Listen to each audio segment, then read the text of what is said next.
তারপরে দেখা যাচ্ছে কি করলাগুলি দেখা যাচ্ছে সামনে থেকে। আসলে দেখাই আপনাদেরকে কীরকম।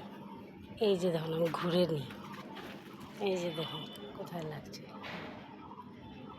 ভালো লাগে না? এই যে আজ পারবো না, কেন কি আজ সবজি আছেই কালকে রান্না।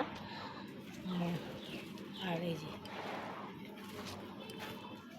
সাইজগুলি দেখেছেন, সাইজগুলি দেখেন।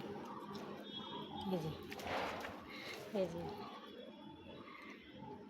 ওটা আমি তখন ভিডিও করেছি, দেখিনি, ঘরে বসে রয়েছি আর গাছ দিকে তাকিয়েছিলাম, তো তখন বলে ওইটা তো দেখিই নি, খালি উপরেগুলিই দেখাচ্ছি। কালকে পেরে নেবো সবগুলা, প্রায় 1 কেজি মতো হবে, সবগুলো 1 কেজি হবে। আজ খালি তিতা করলাই পারলাম, আজ তিতাটাই খাই, সোমবার। ওই গাছে একটা, ওই গাছটা কম ধরছে, ওই গাছটা কম পরিমাণে কম ধরছে, ওটার সাইজটা এত বড় হয় না, ছোট ছোট, খেতেও ভীষণ ভালো। আগে তো খেতামই না, এখন ভালোই লাগে।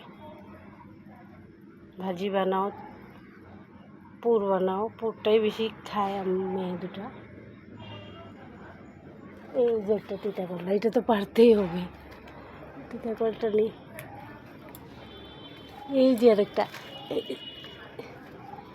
পট করে দেখা যায় না, পাতার আলারে আলারে অনেকগুলি থাকে, এটাও দেখিনি, তো দেখলেন অনেক।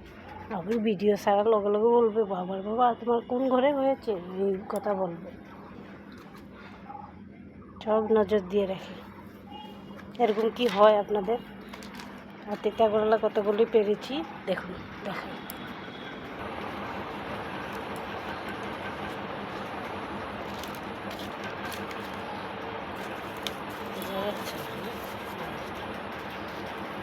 ফুল প্রত্যেক দিনই 4-5টা করে হয়, রোজ দিন তো আর বড়া করা যায় না, এটি আমাদের আজকের দিনে চলে যাবে বড়া। একটা আলু দেব, না দিলেও হবে, দেখুন অনেকগুলি, রেখে দিলে কি হয়, নষ্ট হয়ে যায় গাছে।